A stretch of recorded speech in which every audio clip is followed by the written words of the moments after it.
Welcome to the Captain's Run with Cameron Smith. We are here for Chemist Warehouse. Head into Chemist Warehouse for great savings every day. Subscribe to the Captain's Run, Apple, Spotify, or where all good podcasts are downloaded. Give us a call, 1300 01 1170, or you can give us a text, 0457 736 736, and make sure you're following our brand new Twitter profile, Captain's Run NRL, and follow at SEN League on Instagram and TikTok. Smithers, he's here. How you going, brother? Kempy, mate, I'm good, mate. Looking forward to this weekend. Magic round, it's here, finally. Round So 10. good. Pumped. I think you're going to be in town as well, up in Brizzy. So hopefully might be able to catch up with you, mate, before the game. And, yeah, I've just been hanging around, not doing a whole heap. I had a little sneaky game of golf this morning. Oh, no. In before Captain's Run, but, didn't go so well. So I'm not in a great mood. No, I mean, I am. I'm in a good mood. Talking about footy, get you back in a good mood. Yeah, talking about footy, thinking about the big games this weekend. Storm, Rabbitohs, Eels, Broncos on Friday. Some big matchups. Absolutely. Cowboys are about to kickstart their season against the Roosters. Oh, yes. Oh, no. Oh, no. We've got Tommy? some dramas in the producer's box. A bit of dramas here. He's not happy, Tom. No, not at all. So I will be at the Caxton from 1 p.m. on Saturday. It'll be myself, rugby league guru, Timmy, and Maddie, and we're doing a meet and greet. So come and say hi, have some beers with us, take a photo, whatever you want. It's 1 p.m. at the Caxton Hotel. 1 So p.m. good. 1 p.m. Mate, that's ready to dangerous. go. Roll straight into the. I think it's Bulldogs that started the first game. Or they did anyway last year. Will you make the first game? I hope so. It's in the plan. It's in the schedule to make the first game. Geez, that's an early start. Very early, very dangerous. So get down, come say hi. We're giving out free bloke merch when you get down there as well. So to a special lucky few, we'll be handing out free bloke merch to celebrate the bloke community. That's at the Caxton, 1 p.m. I'll also be the Caxton Street Brewing Co. on Friday at 6 p.m. with Hello Sport. But let's get straight into the footy, Smithy. Yes, mate. Holy. So the Manly Seagulls coming off their 16-point loss to the Titans. Mm-hmm. It's reported that Schuster had gotten into a bit of a brouhaha with his teammate, Dean Madison, related to Ryan Madison. Yep. Josh Schuster did not play last week due to an ongoing quad injury. But there are reports it was due to his fitness, which is interesting because a couple of weeks ago it was a cork, and now it's a strain. Mm-hmm. Now it's fitness. I don't know what's going on, Smithy. What's going on at the Manly Seagulls?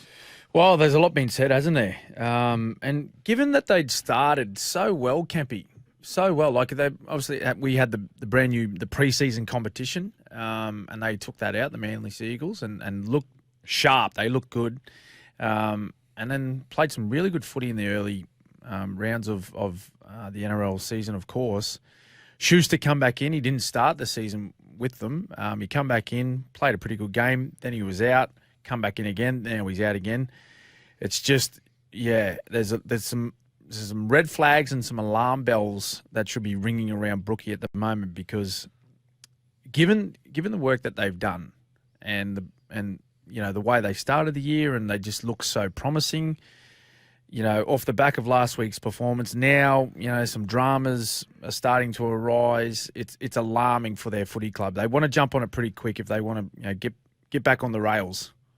Oh, mate, it is getting because it's such a knock-on effect, because not only is it a star young player that you're trying to build a club around for the next 10 years, they moved for and on, a beloved club player to accommodate a guy like Schuster. Mm. Now, actually, DCE has actually come out. This is about 6 days ago. Yep. And he basically said, that is rugby league, mate. If you're not willing to work hard enough, if you're not willing to sacrifice, you just don't last long. He's at a crossroads early in his career, but it can be a real positive.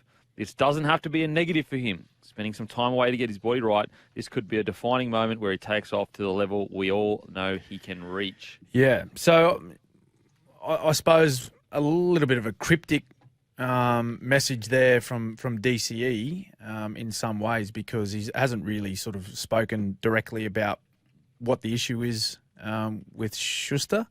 But if you sort of read between the lines, he's obviously questioning his professionalism, really. When he's saying he's at a crossroads. That's the way I read it anyway. Other people might read it differently, but for mine, I think it's questioning, his attitude towards his training, his attitude towards his preparation, his level of professionalism when it comes to getting himself fit and in the right physical shape to play NRL. Because when you're battling injury, you can't afford to take any shortcuts when it comes to looking after yourself with your diet, with your sleep, everything you're doing away from football. Because remember that they can only keep an eye on you. The coaching staff and the physical fitness staff, they can only keep an eye on you for the hours that you're at training.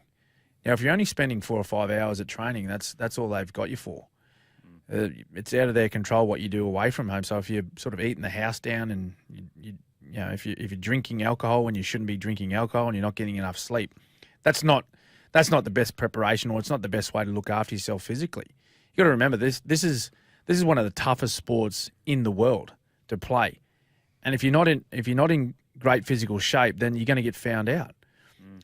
So that I think that's along the lines of where Daly's coming from, saying that Josh he's at a crossroads at the moment. He's got to decide: does he want to be a professional NRL player, or does he want to just keep going the way he's going, where he plays a week, he's injured for 4, comes back in a week, and then at some stage, the club will grow tired of that situation. Oh, mate, you're absolutely right. It's so tough because Manly are in a tough position where if he was 10% less talented, the decisions would be so much easier, because you would just go, mate, you're not up to standard. Go back to reserve grade. Yeah, that's right. See you later. But when you've invested so much in a key position, it's such a delicate balance, because I would even go as far as say, Smithy, is like, you're 100% right. You can't control what they do at home. But there's also only so much you can do to punish them even when they're at training. Yep. Like if they rock up and don't rip in, all right, you can make the whole team do extras. And they don't rip in again. The whole team does extras again. And then all of a sudden, you're actually affecting the whole team's preparation because of one player. Yep. Well, mate, you know what? Like at some stage, and we spoke about Josh Schuster and him being a young man, but at some stage, you got to take responsibility of your own life and your own professional life as well as a sports person. And as you said, there's only so many things that you can be asked to do, you can be encouraged to do in your sporting career. But if you don't want to do it yourself, it's like most things in life, mate. If you don't want to make the change or make the decision to help yourself, then it's very hard for anyone else to help you. So I guess that's where Josh is right now. He's got to make a decision. Look, do I want to get the very best out of myself? If so, what changes do I need to make? And how am I going to make them? And when do I make them? Well, that's an easy question. That it's now. You got to make them pretty quickly, and because he's off contract, I think he's off contract end of next year. So it's sort of approaching pretty quickly. That end of contract date, but it's a sport like professional sport. It doesn't wait for many people, if anyone. The industry is about winning. And you just cannot carry anyone that's not there to help you do that. Yeah, it's. I think as well, we're getting so much more information about. I think in yesteryear, a lot of clubs would be like, "Oh, look at all that talent. We can be the ones to change him." There's so many clubs are guilty of that, and we're all guilty of thinking that we are the ones that can make the difference. But I do think there is a bit of a trend now where clubs go, you know what, like we're not going to be the ones to give him a second opportunity because we can't afford to do that. We can't afford to go through not to say that, this is all to say, and I know you, Smithy, as well would feel the same way. Look, if it's something else going on, then, this isn't to say this is definitely what's happening with Schuster. Yep. But it does seem when you read between the lines at the moment, he's not fully committing himself. I will say as well, the one thing I think as a young fella that I needed to improve immediately getting into, and this is coming from a person that I've been in the sports system, so I knew about training hard, and I always trained really hard. But one thing I had to learn real quickly is like to stop blaming other people for everything. Yep. Like anything that bad happens to me, something bad goes on in my life, anything really. I didn't get selected or I didn't get the position I wanted. When you're younger, you're very quick to go, oh, that's unfair, rah, rah. Yeah. I think as you get older, you kind of learn, no, it's all in my control. It's all my fault. Yeah. Well, mate, there's absolutely certain things in your life that are out of your control, right? And they're just going to happen. The things you can control are the things that that make the most difference to yourself. And when it comes to, particularly sport, it's all about taking care of yourself. Both at training and mostly away from the field. That's where you need to be professional. That's where you need to make good choices and choices that are going to help you be the very best you can be every day. So, mate, yeah, I'm with you. Like it's easy, particularly for younger people, to point the finger all the time and say, well, that's not my fault. That's because he did that or that wasn't fair, and now I'm going to kick stones. Well, it's best just to get on with it. Find a way to get yourself back into tip-top shape, be at your very best, and force your way back into the picture of playing first grade. I'll never forget, the moment that kind of clicked for me. I was at the Warriors, I was struggling, and as I said, always trained, really hard, all that kind of stuff. But I was, looking outwards towards why things weren't the way they were. And the great Brent Tate went over his house for a dinner. Tate dog. The Tate dog, angriest man in rugby league, but also one of the best men in rugby league. And he pulled me, and he invited me over for dinner. He knew I was a bit lonely over there, new country, whatever. And he said exactly what you just said. He said, mate, everything that you can't control, is no point worrying about it. Yep. You just need to be the best you can be at what you can control. Yep. And it kind of clicked into gear for me of like, you're absolutely right. Like, it's almost wasted energy thinking about things that are out of my control. Yeah. Mate, well... and there's a lot of people that do worry about that stuff, and they concern themselves with things that they shouldn't matter. It really shouldn't matter, and it does.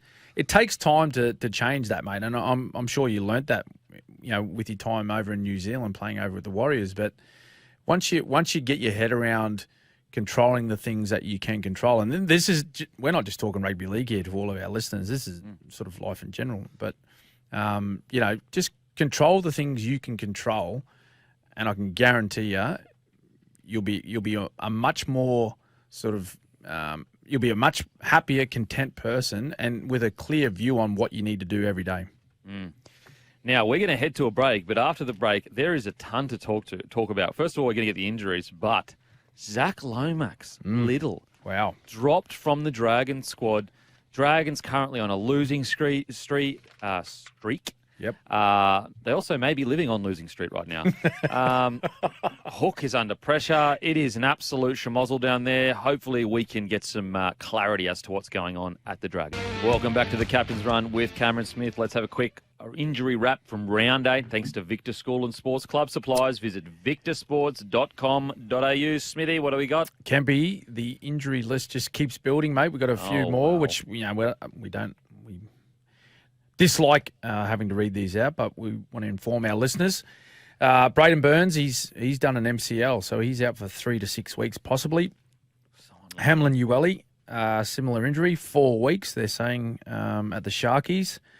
Paul Momorowski and Matt Eisenhuth, both shoulder injuries, so we've just got to wait and see how long that will be. AJ Brimo, more injury issues. He's done a hamstring. He's out for a month. So that's a big blow for the Titans. Tommy Chester, huge news there for young Tommy Chester. Has done some great things at fullback in the absence of Scotty Drinkwater. He's done an ACL, Kempy. An ACL, the young fella, so very unlucky there. Kurt Mann, torn oblique. He's out for some time. Ray Stone, concussion. He might be on the 11-day protocol, stand down. But the big one coming out of Manly and possibly for the New South Wales Blues, it's Jake Trbojevic. He's done a calf. So initially they thought maybe a fortnight, but they're saying now 4 weeks, which would rule him out of game 1, Kempy. Big news there. That is massive when you talk about Origin and what it means to be an Origin player like Jake Trbojevic. He's that guy. He's absolutely that guy. Yeah, and they're sort of they're dealing with a few at the moment. Injuries, of course. RCG, he's got that that fracture in the hip, groin area. The Fox as well. Yeah, bit happening. Keon may have been picked or in. He would have been depth picks as well. thereabouts. Yeah, so a bit of issues there in regards to the forward pack. 4 weeks out though today, so still a little bit of time. Hopefully, we want to see our best players playing the game. Well, we know the Fox won't be there. RCG won't be there. Hopefully, those other boys, they might be able to sort of heal quite quickly and be available. So. Okay, let's visit School and Sports. Club Supplies supplying schools and sports throughout Australia. Visit victorsports.com.au.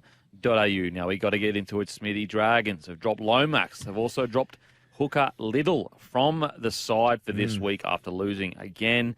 Mate, what do you make of this whole Dragon situation? Well, it's a bit of a mess, isn't it? And they're like not winning games doesn't help. So I think they're just scrambling at the moment to try and find some sort of fix to what's been happening on the weekends. Now, they've certainly been in positions many times this year to win footy games, but they've somehow found a way not to win those matches. I just don't know. Has there been I haven't seen any comments as yet, but as to why these two players have been left out. We know Lomax. He's playing. He's playing in the centres, but he's playing on an opposite side this year compared to last year. Jacob Liddle. He started a couple of games at 9. He's come off the bench. I'm a little bit surprised actually that he's been left out. Oh mate, I actually, I thought he would have been the best option to start as 9, and have Moses Mbai come off the bench as a utility player, but.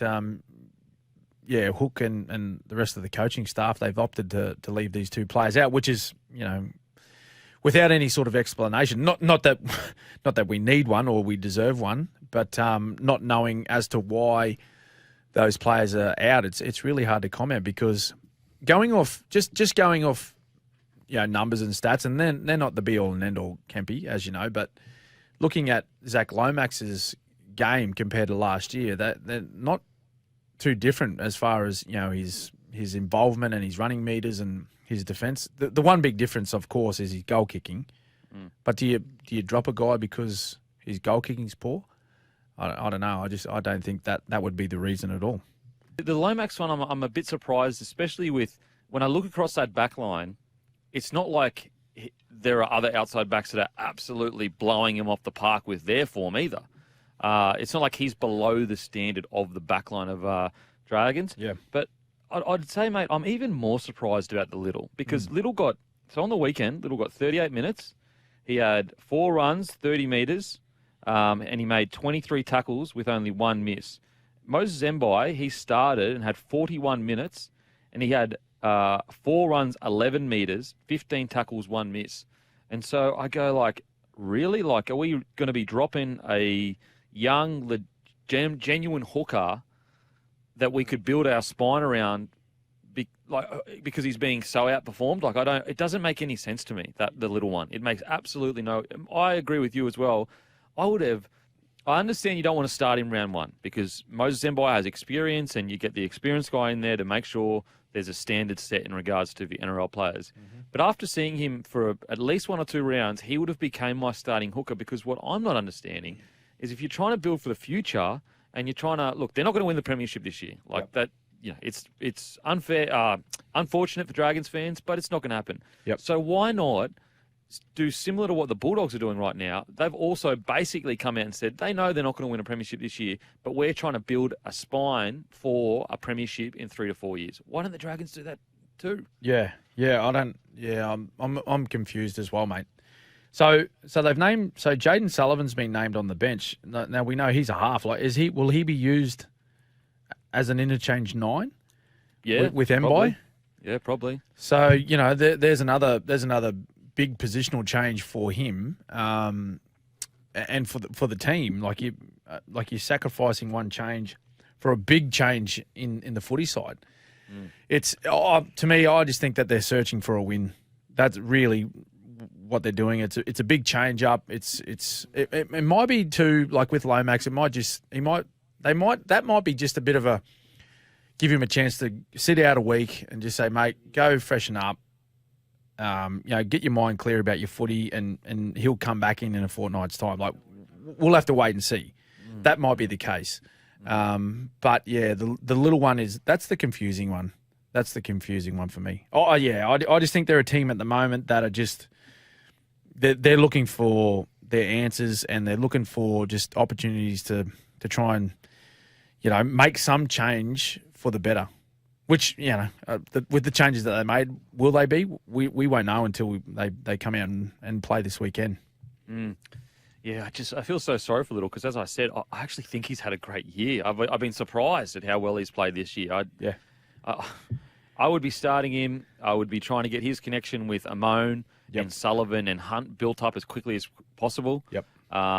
So that you've got yourself a solid spine for at least the next 3 to 4 years. But we've got to head to a break. But after the news, we have the Will Penisini from the Parramatta Eels, young gun centre from the Parramatta Eels. Penisini will be with us after the news.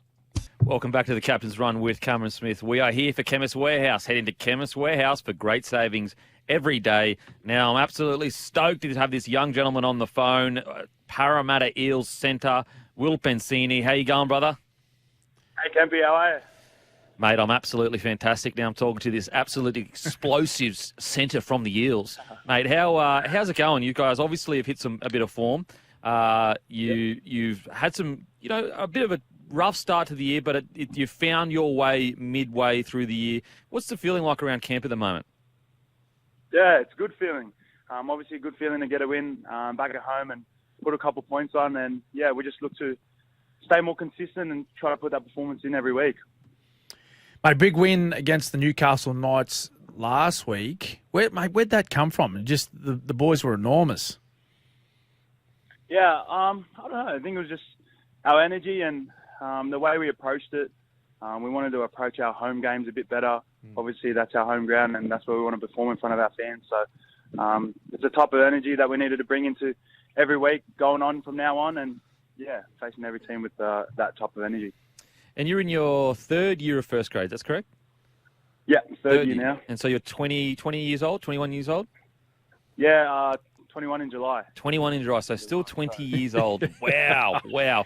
Mate, what's it, third year of first grade, it's always a really interesting year because you've got your first year where you debut, you're excited. Your second year, you're trying to meet the standards of what it is to be a first grader. But I really feel this year you're starting to almost look comfortable out there. Is that a thing that you kind of feel yourself, or is it more experience? What's it like in your third year? Yeah, I think it's the more experience. I'm obviously getting used to playing every week now, and with these boys as well, I've gone a lot closer with all of them, and obviously hang around with them every day. So, I feel like I'm trying to improve in my game every year and every week. So, yeah, it's a great feeling. So, mate, the experience of playing first grade, of course, that's going to help, and you want to improve every year. But playing in the World Cup last year, mate, what did that do for your confidence? Coming off the back of that big season. Yeah, that was a great experience for me, that World Cup campaign. Obviously playing with a lot of talented people I've never played before, just first, and obviously a new coach as well. So that was an experience within itself, and kind of take new skills off other people and learn off other people there. So learned a lot in that World Cup, and kind of brought my experiences from there into coming into this year. So, mate, obviously you represented Tonga, but you're born in Sydney. Have you got aspirations to play State of Origin and possibly Kangaroos down the track? Yeah, I think when you play younger ages here, that's all you aim. Obviously going further to play for Australia, but if it comes, it comes. But yeah, just looking to play consistent form for Para at the moment. So, mate, you're building a great combination with Gutho, Moses, and allegedly the most scucks man in Australia, Dylan Brown.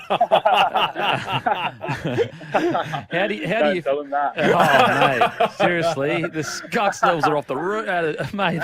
They're out of this world, mate. What's it like? Do you feel like that timing and that kind of anticipation of each other, the way you play, is just getting better and better and better? Yeah, 100%. I feel like I said, just being around the boys and learning how they play and how each person plays, and obviously their personalities play a big part of how they play as well. Gutho doesn't stop talking at training, when he's asleep, when he's awake here as well. So just getting used to the way they play and kind of adapting to that way. And the same way for them. I think they're adapting to the way I play and kind of using me in my strengths as well. So, I guess we're getting better as the year goes on, and our combinations are getting better. And it looks to get better. Now, Kempy, I can feel all of our listeners there. They're sort of thinking, mate, what has Kempy just said? Scucks. What does that mean? Now, I've just Googled it. Okay, I've just Googled it. I've actually heard my teenage children use this word, and I've been a bit perplexed as well. Sorry, Will, I'm showing my age here, mate. But I've just Googled it, and it says stud. A player, a womanizer. So there you go, Dylan Brown. He's scucks. There you go, mate, scucks deluxe. Absolutely. I mean, look, I lived in New Zealand for a year. That's where I got it, mate. I can't pretend to be cool. I can't. Mate, just to clear it up for the listeners, we've got a message in here, and it basically says, "Boys, it's Penisini, not Pensini." Could you let the listeners know how to say your last name correctly? It's Penisini. Penisini. There you go. There you go. So text up. I'm cool. I I'm think down. that P's in Ponga, so it says kind of like a B. So Penisini. Penisini. No, well, that's good. That's great to clear up, mate. The back end of the year, you obviously made the grand final last year. I guess you obviously want to go one step further, but is that even being talked about in the squad, or is it more just week to week? It's more week to week. I guess just winning and playing consistent footy each week. I think once you start winning games and you put games together towards the end of the year, you start to look at where you finish up and obviously that grand final. Obviously, it is still in the back of our minds when we're playing, and obviously that loss last year has kind of lit a fire in us that we want to obviously experience that better and change the results. So, at the moment we're looking at week to week, and we just need to play consistent footy and get some wins together. Now, Will, you grew up in the west of Sydney. You went to the Kings, and that was with Joseph Swalihi. We all know about the news about him moving on to rugby in a couple of years' time, and they've come out and said, this is Rugby Australia, they're trying to target a couple of big names in the NRL. Would you be tempted to follow his lead at all, or are you pretty content with playing NRL right now? Right now I'm obviously pretty content with playing rugby league. I'm enjoying my time at the moment. I enjoyed my time playing rugby union in school. So, at the moment I'm content with rugby league and just want to get better each week. You never know down the line. Mate, did you message Suoli and be like, "You're shit, bro. What's you doing there?" Holy. Yeah, I actually asked for a house. Oh, mate. Seriously? No. Hey? No, he's a good kid, so I'm sure he uses money wisely. Mate, what about for you personally this year? Is there, it's as you're coming through the grades, like there's a lot of different weapons that you can use, and you can almost, when you get to first grade, sometimes you've got to put them away and just get good, consistent footy under your belt. Is there anything you'd like to add to your game heading into your, the end of the third year of your career? There's always stuff I want to add into my game, in terms of just little steps and palms and just the way I want to attack it. All depends on who you play against as well. But I feel like each year you got to not change up your game, but add to your game, or else you stay the same every year. So there's little tricks and stuff I'm learning off all the older boys, and just obviously being around them helps with those skills. So hopefully I can use them this year. Now, mate, you just spoke about thinking about your game and particularly who you're coming up against. You're coming up against the Titans this weekend, sort of a home away from home for them at Suncorp Stadium. They played quite well last week, and they don't mind using the football and attacking the footy. I think are you marking Jojo for Fida, or are you Kelly? I think it might be Kelly. Yeah, so mate, obviously big, strong ball carrier of the footy. What's your plan? Obviously, there's a game plan in place there for the whole side, but for yourself this week, goals coming into Magic Round? Just going to do my job again. Try to do it better each week. Mate, Nate, this is almost a tradition. Before we let you go, who's more of a pest, Moses or Gutho? You know what? That's a duo. They both don't stop talking. I don't know who's louder. I think Moe might be louder. but Gutho talks more, so whoever's worse. If you want a louder one or someone who talks too much, you got your choices there. It's the double barrel. It's the double barrel. Double barrel. And the They're worst both always together. And the worst thing is they're senior players, so you can't get them back. They say I act older than them, and I'm 10 years younger. So. And they're golf partners, aren't they? They go and play golf. Imagine the chat together with those two. Oh, they don't stop. They always go together. So once you get sprayed by Moe, you get sprayed by Gutho 10 seconds later. Mate, thank you so much for joining us, brother. Really do appreciate it, and can't wait to watch the rest of the year because, I love watching you play footy, mate. On your Will. I appreciate it very much. Thank you for having me. See you, boys. See you, mate. There he is, Will Penisini, a great young centre. I think what I love about Will at the Eels at the moment is that he's almost, it's not happening anymore, but for a couple of years there, he was flying under the radar. But we're talking about a teenager at a powerhouse club that went to a grand final. Yeah, that's right, mate. And I reckon watching the Eels play this year, he's made some huge steps forward, particularly with the football. I think he's a lot more confident, to sort of demand the football, particularly early now. He likes getting early ball and especially on those wider field positions where he's got a little bit of space to move. And we've seen across the weekend, he's a powerful runner of the football. He's pretty good defensively as well, makes really good decisions. Strong tackler, but with the football, I can just see he's demanding the football a lot more now in a one-on-one situation, which is great to see. We don't see a lot of that anymore. Is just early ball to the centre, beat their opposite man one-on-one. So pretty good from a 20-year-old. Oh, not bad at all. It's also interesting, the way kind of Mitch Moses, I guess, you can see players that he begins to trust more and more. You watch Dylan Brown. Initially he came in. Mitch would sometimes go to him, sometimes not. Eventually, Moses began to trust Brown. We saw Brown explode. I think it's going to be similar with Penisini. The more Moses trusts him, the more ball he gets, the more highlights we see. Yeah. We're going to head to a break. After the break, it's our best hand. Thanks to Schnitz. Best hands. Thanks to Schnitz. Smithy, what do we got? Thanks to Schnitty's, one of our great partners here, the Captain's Run. 1 point to Kyle Felt. Of course, this is Cowboys versus Sharkies. Really only one of the very few highlights for the Sharks that night. Had a bit of a bludger of a game. But Kyle Felt palming off Ronaldo Mulitalo to score. It was the only try for the Cowboys, wasn't it? I think so. But yeah, give him a good old don't argue. And Ronaldo Mulitalo, he went tumbling off into the turf. But he had the last laugh, of course. They had a big win, Sharkies.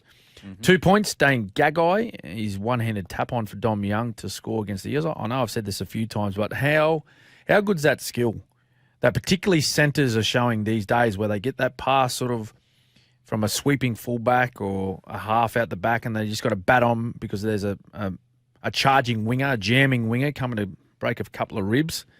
The bat on to their outside man to score points. Dane Gagai, well done, mate. He's in pretty good form, actually, Dane Gagai.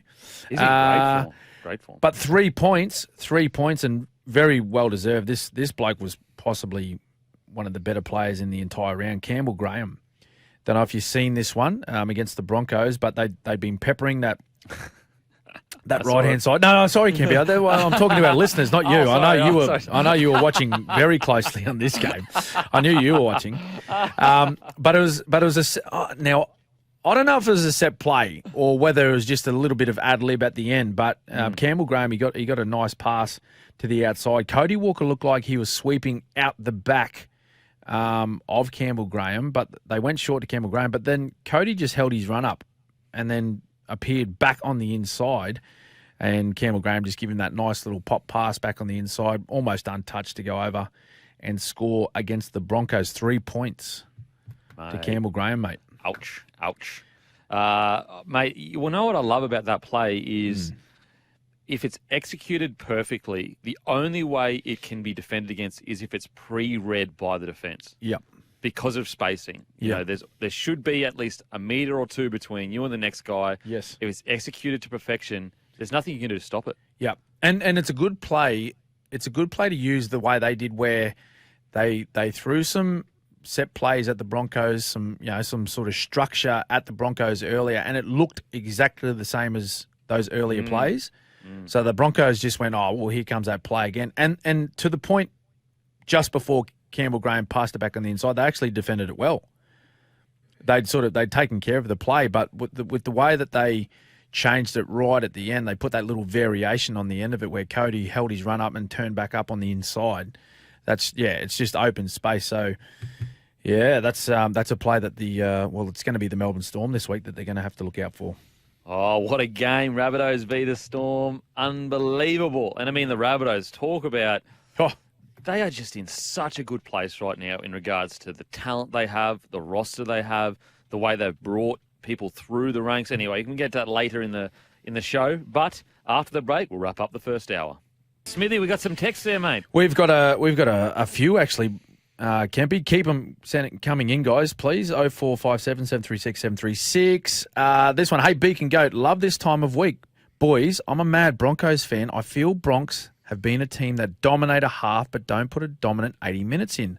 What will it take to fix this, and can we make the grand final? I'll send that one to you, Kempy. Ooh, I mean, we definitely can. We've got the squad. We've got the form. In regards to how do we fix playing an 80 minutes game of footy, well, I just think that there seems to be a tendency, and I'm not sure whether it's directed from coaching staff or players or whatever, of attack. Like any half chance you can think of or take, do it. And I think that we just need to tweak that a little bit. Look, that's good. It's worked for us so far, but like just a little tweak to go, hang on a sec, this not like a play that is 20% chance of coming off. Maybe I'll just hold the ball and trust in our defence or trust in our ability to score points later. I think that's the tweak we need to make. What do you reckon, Smithy? Yeah, look, mate, I think they've got a good enough side. Last week, I'm happy to give them a little pass on last week's effort, given they were missing a couple of key players. Ezra Mann's been fantastic. Payne Haas, of course, we all know what he's about. Corey Oates as well, mate. Big out for the Broncos. Look, when they're all fit and firing and they're playing well, I think they're definitely a premiership threat. Definitely a premiership threat. The NRL has been warned to resist becoming like the NFL and making playmakers a protected species. Admit fears the game has gone too soft by penalising almost all contact with kickers. Christian Welch, Dale Finucane and Wade Graham have all expressed their concern. Graham, they need to be really careful with how far they want to push it. If you push it too far and give all the advantage to the attacker, you're then giving the defence no contest, which is exactly what the game is, a contest.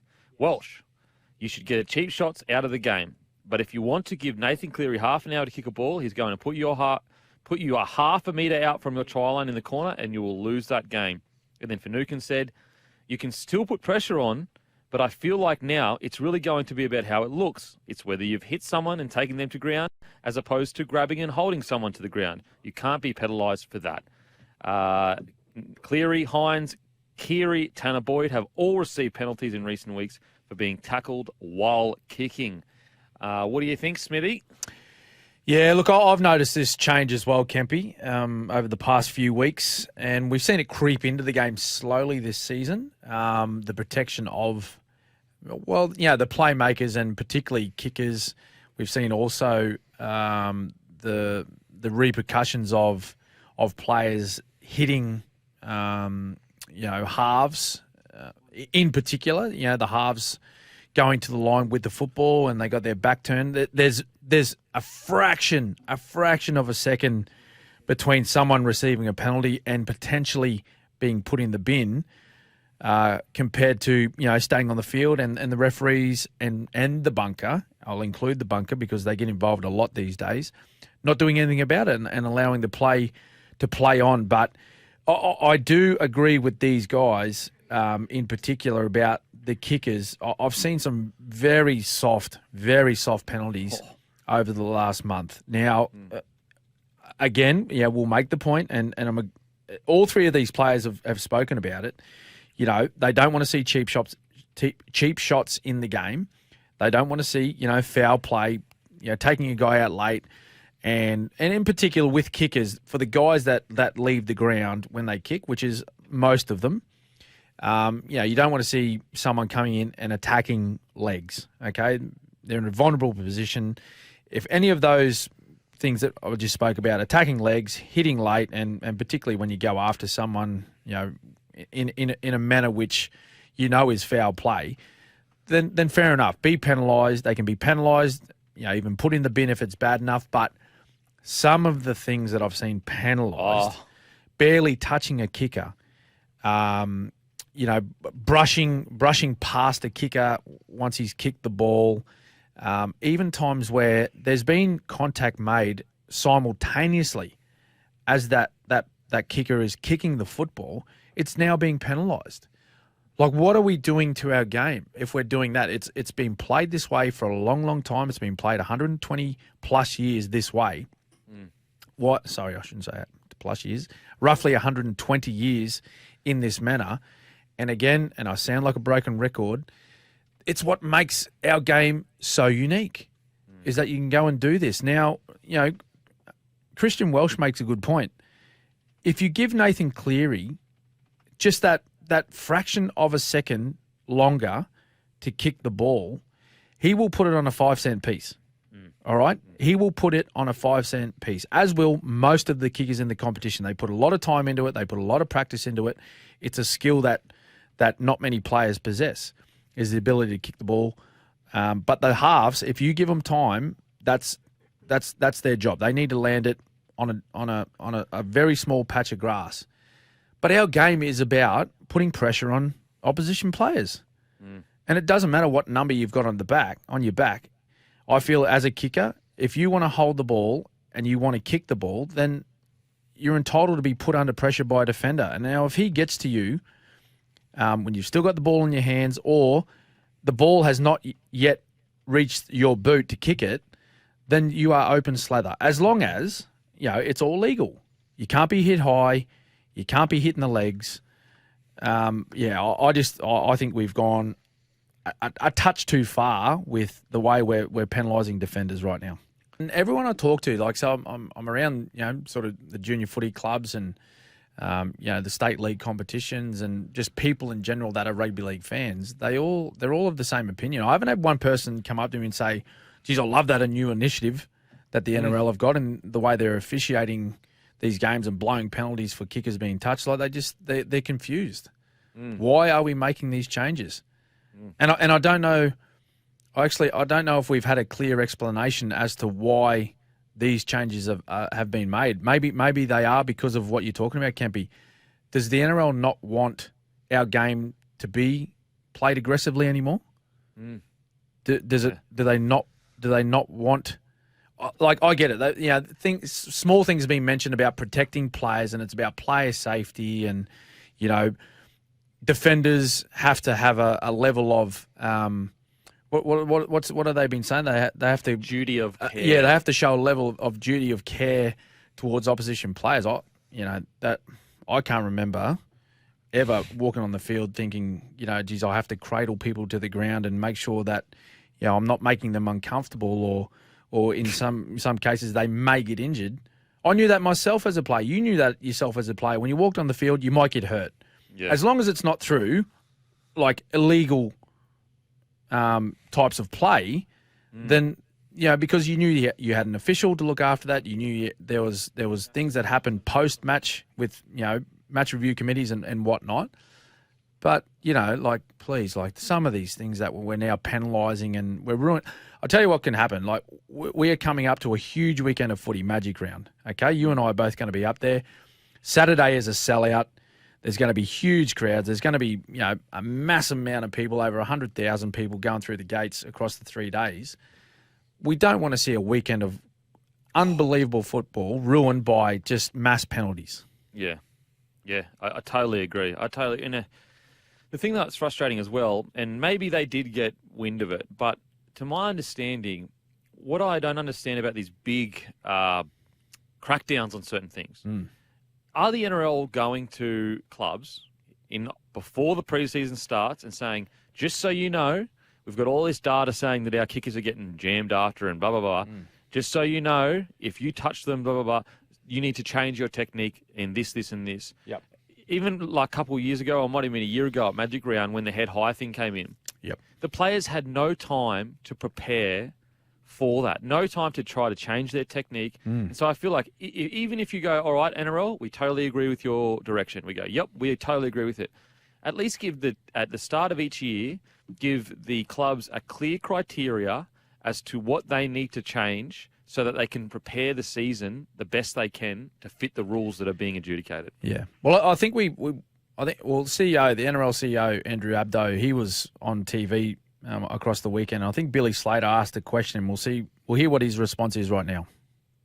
The match officials are getting a little bit jumpy because of all this talk about player safety. Are we losing sight of the fabric of our game? That's a great question, and I have a strong answer for that. And that is, I don't think the match officials are getting jumpy. They're having to adjudicate real time. So the referee on the field is having to adjudicate real time in a game that's becoming faster and faster. And that's why we have the bunker official. And that's why we have the match review that happens with the ability to analyse from multiple angles after the game. You're never going to get it perfect. There are humans involved in this. But in terms of the balance of getting player safety right, I don't think the game is being jumpy. I think from time to time you're going to make decisions real time that you might not get right. But the important thing is that you iterate and you learn. This is not about over-skewing player safety. It's an entertaining contact sport. It'll always be that. But, the talk of us getting soft, I think it's ridiculous. If you go and watch a rugby league game live or on television, there's nothing soft about our game. Look at it on balance and say, what is the professional standard we want for our sport going forwards? There he is, Abdo. I've got a lot of thoughts about that, but Smithy, let me know your thoughts, mate. Yeah, well, I guess Andrew Abdo, he's that's fine. That's his opinion as CEO, and I'm sure that they've looked into a lot of incidents throughout the season and last season, of course, and they've got their own data. But he spoke about the game is getting faster. I'll talk about that first. The game is getting faster because the NRL and the Commission have changed rules. The players haven't done it. The coaches haven't done it. The fans haven't done it. The NRL have introduced new rules, which they wanted the game faster. So don't look anywhere else. Don't look at the players and the coaches for increasing the speed of the game and now, making it harder for officials to come up with another comment that he made and quoted, making decisions real time. That's the NRL. That is a direct result of the NRL changing rules, like the set restarts, like play the balls into certain parts of the field when the ball goes into touch rather than scrums. Of course, the game's faster, but that's what they wanted.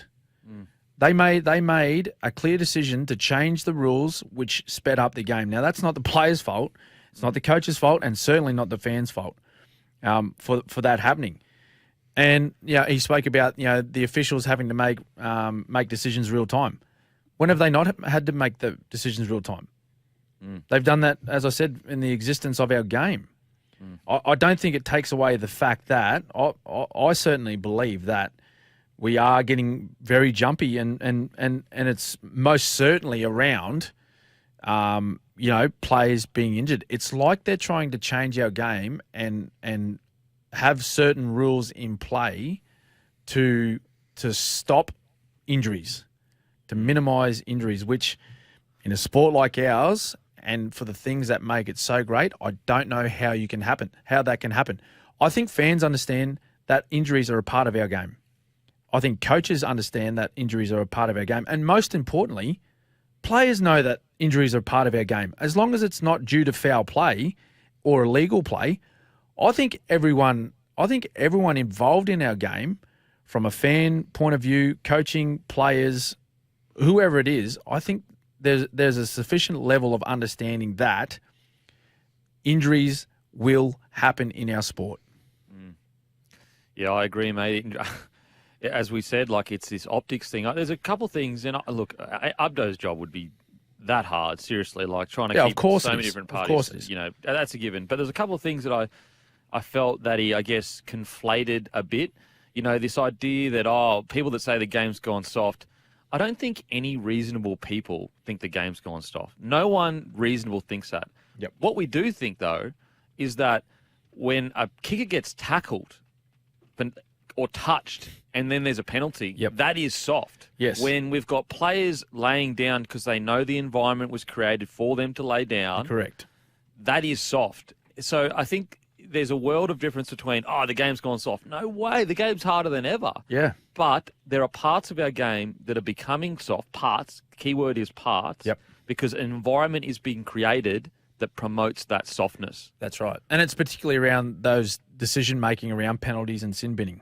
I think that's what the point you're making. Yeah, and it's like in regards to like this real time. Oh, they've got to make decisions in real time. I think it's actually, if you went back and looked at it, it's a lot of the bunker calls that I disagree with. So it's like, well, where we're it's not going being- back 2 or 3 tackles. Yeah, previous. it's a bunker call. I don't know that this is the NRL's position. I don't know that this is exactly what they think. But I think from their perspective, the more people that get involved in our game, the better. Now, how do you do that? You take away a bit of the brutality of it. You take away the look that it is inaccessible to everyone. Yep. And that's better for companies to come on board, for sponsors to come on board. But I would just point to the MMA, and it's the fastest growing sport in the world. MMA have basically said, we'll do what we can to keep fighters safe. But at the end of the day, this is a violent sport. Yep. If you want to be a part of it, this is a gladiatorial. Anyway, it's a gladiatorial sport. And I think there needs to become a point where the NRL draws a line in the sand and goes, we will do everything we can within our power for player safety. Yeah. But we are a sport for gladiators. Well, exactly right, mate. And, you know, you listen to some of the smartest people and the greatest rugby league minds, people that have got a lot of years of experience in different levels in our game, talk about our sport and you know, the fabric of it, what's made it so great, and that it's not a sport for everyone. Is that what we're trying to do right now? Are we trying to be a game that every single person can play? Because unfortunately, that's not our sport. There's a certain type of person, whether it be, you know, male or female, that have, you know, the right mentality and the right approach physically to play our sport, and that can last in our sport for a long time. It is not for everyone, unfortunately. And I think that's for the most part, as I said, you know, a lot of people that I talk to that follow rugby league and are involved in rugby league, they have an understanding of our sport and the physicality of it, and that there are injuries involved. Everyone's happy to see foul play eradicated from our game, although it's you know, you're never going to be able to do that. But as long as you control that aspect of the game and don't go looking for every little knock here and bump there and touch there and penalise that, because that just, I agree with the question that Billy asked. And I don't know if that's his view. I haven't spoken to him about it. But I believe if we keep going down the line, the fabric of our game will be changed.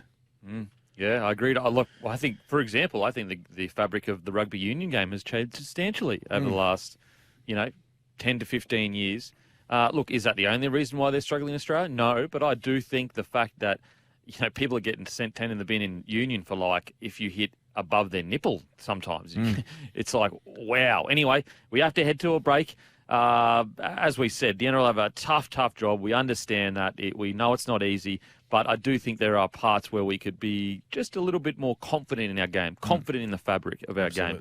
We'll head to the break and we'll get back for our Holy Schnitz moments. Welcome back to the Captain's Run. It's time now for everyone's favourite schnitzel of the week, where we yell, Holy Schnitz. I swear some people must be haunted by us yelling Holy Schnitz in their sleep. It's a sleep paralysis demon. It's just me yelling Holy Schnitz in the corner. Smithy, what was your Holy Schnitz moment of the week, mate? My Holy Schnitz moment, right, was on the weekend. It was Saturday evening. So you could probably pick where I'm heading with this one. Just flicking, through a few stations, watching a bit of footy here, watching a bit of footy there. And all of a sudden, the West Tigers have managed to win their first game of the season, and against the reigning premiers, the Penrith Panthers. Wow. In a monsoon of rain out at Bathurst. And I just went, holy schnitz. Oh, yeah. Seriously, like what proper, a win. Proper, holy schnitz. Oh, just great for the club, mate. Great for the club, great for the fans, fantastic for the players to get that monkey off the back. And what a team to do it against as well. Like, you could see the elation on the players after when that full-time siren went. They just knocked off the reigning premiers, the team that has been the benchmark for a long, long time. And to get a win the way they did was just so good. Mates, it just Wins like that, I know it sounds a little bit silly because they haven't won a game for the season, but wins like that are really why you watch rugby league. The massive underdog against the reigning premiers, like it's too good to be true that could happen. Any other team they could have beaten all year, but they decide to turn up and beat the reigning premiers that are almost untouchable over the past few years. Mate, my nomination was, and this is from my great mate Fogarty down at the Raiders, it's a positive and a negative. Right. First I yelled, holy schnitz, when there's a minute to go. They got field position down at the Dolphins' end. Yeah. And they're just spinning it left to right.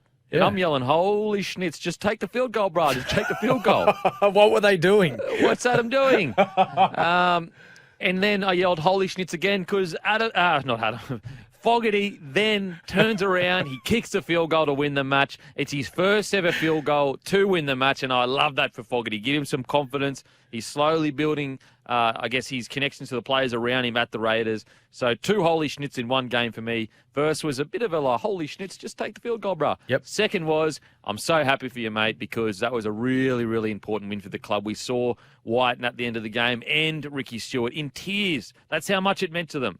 And Fogarty was the reason for such an emotional win for the club. So I'm stoked for him. Yep. Big weekend for the Raiders. Obviously, a lot of news around that. But, great to see Jamal knock that one over and get a really close victory in the end. Welcome back to the Captain's Run with Cameron Smith. We are here for Chemist Warehouse. Head into Chemist Warehouse for great savings.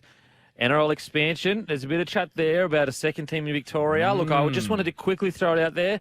I don't think this is serious. I don't think a second team in Victoria would be a good idea. I think it might just be a bit of a tossed-out idea. What do you think quickly, Smithy? Yeah, no, I reckon it's just been thrown out there just to get a gauge on the response. Look, if we're going to expand, it's not going to be down in Victoria. Look, the Melbourne Storm, they're celebrating their 25th anniversary this year, Kempy, and they're still making ground down in Victoria as a premier sporting organisation. I know they've had wonderful results over a long period of time, but they've just started to gain that traction in a state that doesn't really recognise rugby league on all different levels. They're starting to build the junior system up around the city and of course around the state. So I think at the moment, Victoria, of course, it wouldn't be the right place to add another team as another. We don't want to add a competitor to the Melbourne Storm in the same state. They're already competing against a whole heap of AFL sides, which they all have a respectful connection with each other. But I think elsewhere is where we'll be looking for a new side in the future. Mate, if the Melbourne Storm can be as dominant as you guys have been for 20 years and we're still only slowly making ways in Victoria, right, what do you think a new club that can't even make the eight's going to do? Yeah, well, that's right, mate. Like we need new players, of course, and we're bringing in a new. If you bring in a new team down there, then what are you going to take fans from the Melbourne Storm to the new team? Like where are we going to find that sort of fan base from? I think it's just been tossed out there to gauge some sort of response from it. But if we're going elsewhere, I think another team in Queensland or possibly Perth, Adelaide. In 43-12 loss to Eels, the Knights missed 61 tackles. Ponga also struggled, making 13 tackles, missing 8 and having 2 ineffective tackles. Do you think moving Ponga to 5/8 has been good or bad for the Knights? Oh, well, it certainly hasn't been as successful as I guess they pictured it to be this season. In 23, I think he's only played like 4 games, Kempy. So I know that's a little bit out of the rest of the team and the coach's control with the concussion issues that he's had. He's played very little football really over the last nearly year, like 10 to 12 months. I think he's played only a handful of matches. Of course, last year wasn't long after the final Origin game that he played his last match for the season. He sat out with the rest of the year, didn't go on tour with the Kangaroos. Had an early concussion this year, and then he sat out for a long, long time. So, in a way, like I feel for Kalen Ponga also because he's just working his way back into the competition and back into the team as well. He'd certainly be very rusty, although he's one of the most complete players in the competition as far as his skill base and his understanding of the game. anyone that spends that length of time away from the sport, it's going to take time to get back into it and take time to be back to your best as well. So, look, he wasn't a lone ranger out there. As you said, the Knights missed 61 tackles. That's almost unheard of. It's a very uncommon thing in this competition. There's been sort of regular occurrences of sort of mid-30s to 40s, but to miss 61, that's a day that they'll want to forget. Do I feel that he's a 6? Look, he certainly has the attributes to do that. He's got great speed. He's got nice hands. He can kick the footy. But I think he's a 1. That's just my opinion. For me, he's an out-and-out fullback in the NRL. Mate, outside of Latrell and Tommy in regards to battling Tedesco for like the best fullback in the game, well, really, it's only been Ponga that's had the opportunity to do it. But Ponga's the only player that's come close to outplaying Tedesco in Origin. Yeah, in the big games, yep. In the big games. Now, obviously, as I said, Latrell and Tommy, if they had their opportunity, I'm sure they could do it as well. But when you say that, you go, that's the level this kid can be on at fullback. And that's why I just am quite surprised that we didn't give Ponga enough time. And maybe he's the one that wanted to move to 6. So, it's his career. He can do whatever he likes. He is super talented. And I agree with you. He has the attributes to do it. But I just thought, give him at least another 2 to 3 years to dominate that fullback position, as the best or one of the best. Because a lot of people try to compare it to Darren Lockyer, but they forget Darren Lockyer had already won multiple premierships as a fullback before he became 6. Yes. And I think he was voted the world's best player at fullback as well in that time, Kempy, before he made that transition to number 6. And I think he made way, of course, because there were younger players coming through. I think Lockie was he was coming towards, he was getting into the latest stages of his career as well. So he slowed down a little bit. And then, of course, you have someone turn up at the club like Carmichael Hunt that ended up playing 1 for the Broncos for a long time when Lockie transitioned to 6. Maybe that was part of the move for Kalen to go to 6 with Lockie Miller joining the Newcastle Knights last year and trying to fit them both in the side and thinking that was the best thing for the team. But, look, it's hard to make a reasonable judgment on it all until we see him play a bit more time, I believe. He hasn't had a real opportunity to settle into this 6 position, playing 5'8" at the footy club. Now, I know they were well off the mark on the weekend, but before last weekend, like we'd spoken about the Newcastle Knights over the past 3 or 4 weeks, Kempy, and we were both really impressed with the way that they've been playing their footy. They were playing tough. They were playing gritty. They had an attitude towards their footy, which they were beginning to become hard to beat, or they were challenging a lot of the sides that they were playing.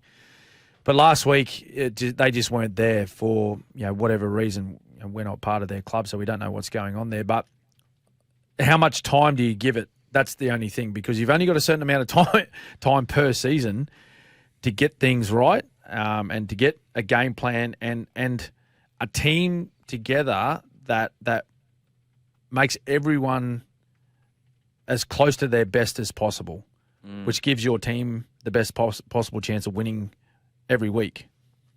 I will say, in defence of the move to 6, and it's just echoing your point. Darren Lockyer took at least a season to get comfortable in the 6 role. He got smashed by the media about his defence for at least a season. Yep. Well, mate, it's you think about it, right? Like, you think about when a young guy starts out as a fullback and he plays that position for, let's just say, 6 to 8 years, maybe even a decade, like Lockie did, and then all of a sudden you make a move where you're playing in the front line. Defending in the front line is such a big change to what you've done, those previous seasons that you've played as a fullback. Where, sure, like you got to make tackles at fullback. There's no doubt about that. But most times you're thinking when fullbacks make tackles, they're cover tackles. So you're sort of tackling people from the side. Most times on your try line, you've got plenty of other players around you to help you. Not saying that they can't tackle or they're not brave enough. I'm certainly not saying that, but it's a whole different technique and a different mindset when you put in the front line where you have to, number one, make decisions because you're defending multiple ball carriers at the same time, and also when you've got playing in the halves, you've got back rowers weighing 105, 110 kilos running straight at you. And you've got to make a decision, at last minute particularly when they receive a short ball from their half at the line, you've got to get your body in a good position to tackle them. And really, in Caelan's defence, on the weekend, it looked like a player that was a little bit out of touch with the game. That's all it was. As in, he hasn't spent a lot of time on the park. And he was his timing was all off. You could see that his timing with his defence, trying to take his body to the tackle, it was just all out of whack. So I'd like to see him on the park. We'd all love to see him on the park. There's no doubt about that. I think just in general we want to see him playing, but to give him a little bit more time to settle into that position because we've seen him play in the middle for Queensland. Yeah, like remember when I think it was his first game, wasn't it, for Queensland? He come on and played in the middle. Yeah, and he was whacking blokes. Yeah, so it's not like he can't tackle. So just give him time at that sixth position, I think, mate. I think also, we often talk about attacking instinct. Oh, he's just so instinctual on the ball. He just can feel it. He knows when a player's hips has turned out, where their eyes are. I don't think defensive instinct gets talked about enough. No, that's right. That instinct of knowing, as you said, when to put your body in front, when not to, when to rely on your inside, your outside. You'd know plenty about it, Smithy. Yeah, no, mate. There's a whole work of things that you need to put time into with your preparation and particularly your training. You got to spend time in that front defensive line to understand with your decision making, your technique, where to position yourself body wise. Where you can almost manipulate ball carriers at time where you want them to run into. So that's a whole different set of skill that you need to learn. And really, it takes time to develop those skills and really make them become automatic. So that's what he needs to do. Just spend some time there. Welcome back to the Captain's Run with Cameron Smith. A time to see which young players are climbing up the Bailey ladder. Workside trusted for over 60 years, Smithy. Yes, mate. First nomination for our young player climbing the ladder. Cleese Haas from the Titans. Wow. Against the Seagulls, he had one try, ran for 50 metres, made 10 tackles. Well, he only spent 30 minutes on the field. He's only 21. Cleese Haas, he's going places. That young man. I've seen him play live. Really, really impressive. Brother of Payne Haas? Yes. Yep. Younger brother. Not quite as big right now, but he is a growing boy. He'll be pretty impressive if he keeps at it, keeps working hard. Genuine big shoes to fill. Yeah, genuinely. Yes, absolutely. Second nomination, Fanua Bole from the Tigers against the Panthers. The 20-year-old he ran for 115 metres, 50 post-contact metres, and made 30 tackles as well. What a night out for the young man, especially to experience that win against the Penny Panthers. And our last nomination goes to Max Feeney from the Dragons, of course, playing the Bulldogs. He's only 21. He had one try, one line break. He ran for 100 metres and had 6 tackle breaks. So one of the more stronger performers for the Dragons on the weekend, Kempy. Can I go a bit rogue and add my own one? Go rogue, mate. I love when you go rogue. I'm giving 4 points. So yes. I'm adding a whole new segment. Yep. 4 points. Buller from the Tigers. I thought he was outstanding. Fullback. His second game in NRL. And they get the dub. So he's 50% win rate right now. Well done. So I thought Buller was outstanding from the Tigers. The good thing about Fainai is I don't think we've even seen close to his best Fainai from the Dragons. He's got a twin brother, actually. I think they'll both be playing on the weekend. Really? So Dragons must love their twins, the Morris brothers. The Morris boys, yes. Now it's the Fainai brothers. So I actually, if you watch the Dragons closely and you just see how explosive Fainai can be, he's got incredible footwork. He's obviously going to grow into his body. I think he made all the Australian schoolboys growing up. Got a lot of talent, and he's one of those players where, look, obviously I don't want him to leave the Dragons fans, so don't come at me, come at me.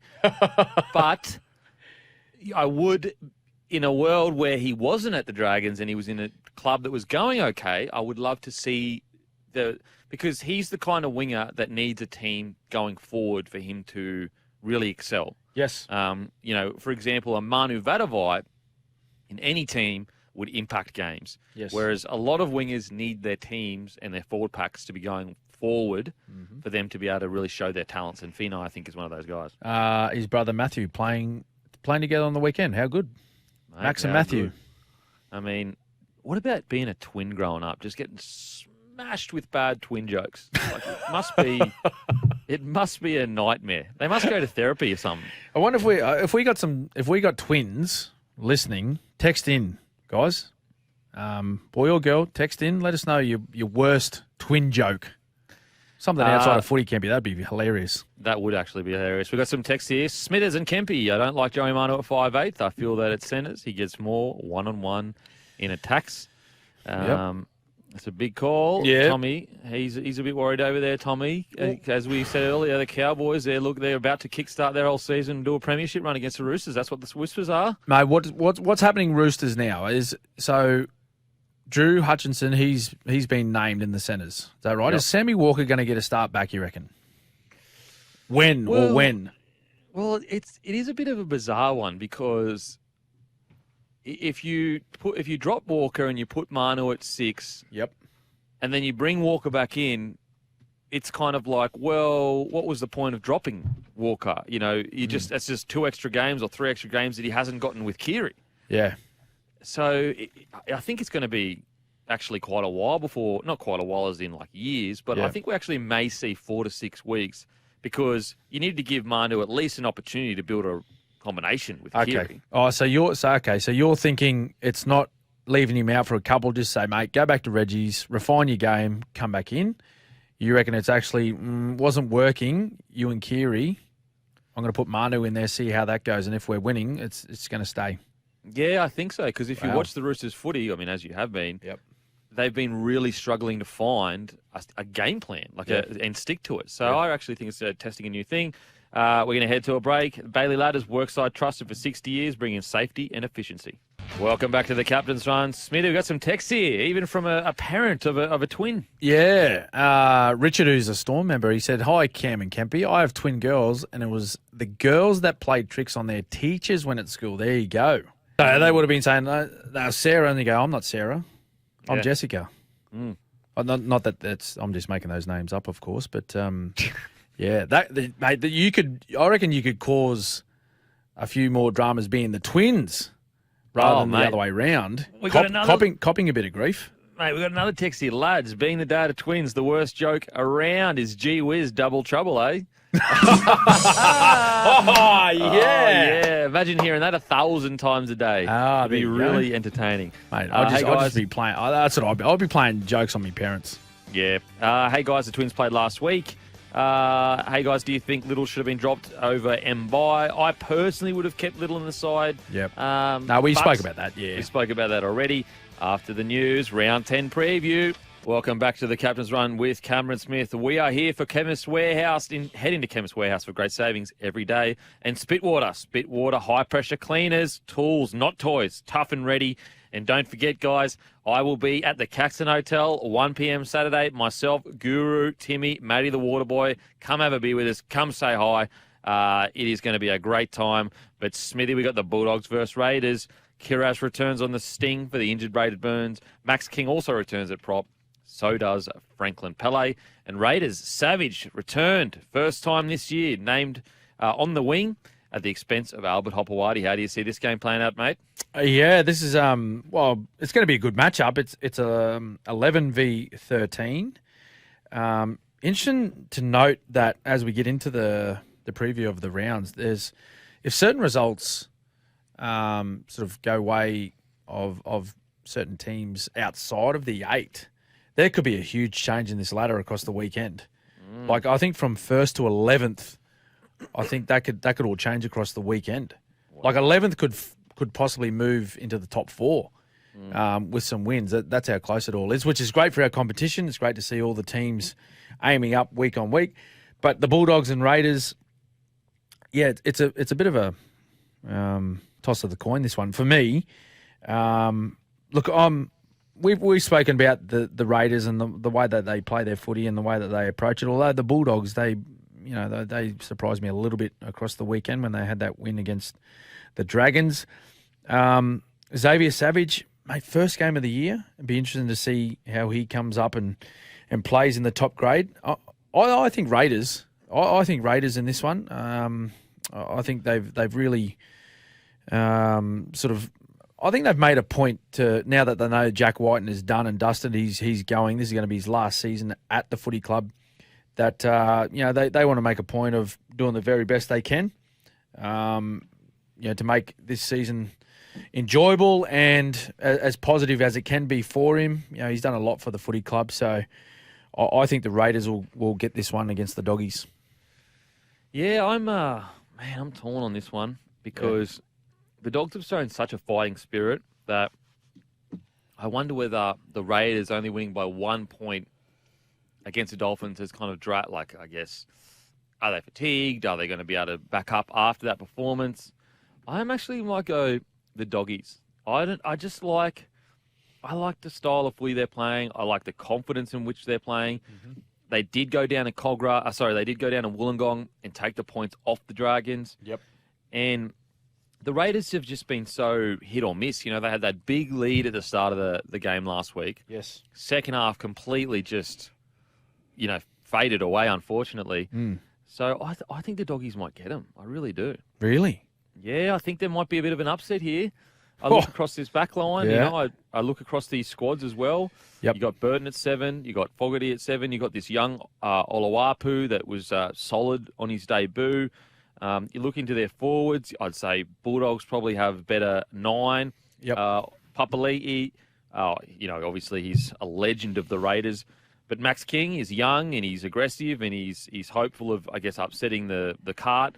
Then you've got Pangai Jr. versus Tarpane. We know Pangai Jr., when he turns it on, he can be as good as anyone. Waddell, Preston, Raymond Faitalamora, I'd probably say the Raiders have him there. So I like the style the Bulldogs are playing. And I think it may upset the Raiders' bash them down style. Yeah. And I think we both agree that it's a pretty even matchup, this one, team on team, player on player. For sure. When they're so closely matched, though, I tend to side with the team with a better defensive record. That's only and the Raiders are slightly better off defensively. I think they've conceded a few less points per game, so I think it'll be a close one, and I think that may just get them home in this weekend's clash. Tell you what, the Raiders love a close clash, don't they? Oh. They almost hate to just blow teams away. I love looking over at the sideline watching Stiggy just pulling his hair out. The big fella. Poor fella. Oh man, it's just like if you could somehow measure the highs of lows, no one would be as much as Ricky. Or maybe you know what? Maybe bellyache. Yeah, possibly. Bellyache and Stuart. Now onto the Sea Eagles v the Broncos. 8 p.m. Suncorp Stadium. Sea Eagles team news: Travojevic out. Kepi starts. Tom Travojevic, Kula returns. Garrick moves to the wing.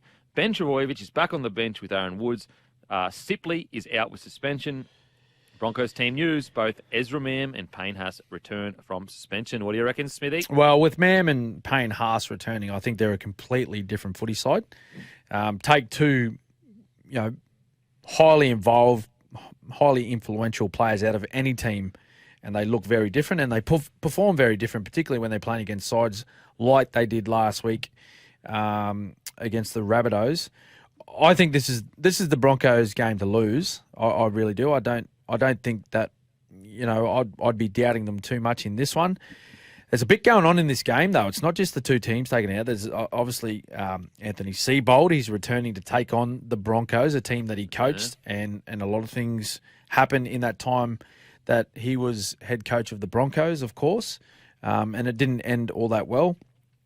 So he's returning there as the home team. The Seagulls are the home team at Suncorp Stadium this weekend, and I think they do take the home sheds off the Broncos, which is pretty funny in some ways.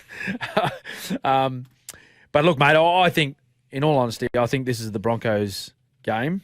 If they were to lose this one, I think they really need to sit down and have a real good look at themselves. We spoke about Manly, start of the show. They've got their own issues at the moment and then you add to Jakey Trbojevic being out of this footy side. He is, as much as Tom is the X factor, Jakey is the heart and soul of this footy side. He just gives his absolute best every week, makes a ton of tackles, a ton of hit-ups, plays a huge part in their attack as well, giving Cherry Evans time with the football. I don't know if they'll handle that all that well, him being out, because he's out very rarely. So it's a big change for him. And both Mam and Haas, they return after having a week off through suspension. They're going to be fresh. I think they'll be looking to bounce back big time. Can be big time after their loss last week against the Rabbits. Yeah, the Broncos. I'm going to sound like an absolute punish and broken record this year, but if the Broncos complete at 85%, they win and win well. This is a team that can put points on anyone, literally anyone in the comp. Now, if they completed 85% against the Panthers or the Rabbitohs, that's a different story. Then it can come down to, better executed plays. But at the moment, Manly not necessarily playing incredibly well. They started the year well and then faded away a little bit. Then they had that big win against Melbourne, but, not to take anything away from Manly's win. Melbourne played really, really poorly in that game. Yep. And so this is a game for Broncos, as I said earlier, just tweak the attack mindset just a little bit. Yeah. Just a little bit. Choose when to do it. Instead of if you got it on second play, maybe hold the ball instead of kicking it. Mm-hmm. If you've got it on fourth or fifth play, then maybe consider doing the big play. Yeah. Well, that was a story of the tape last week, wasn't it, mate?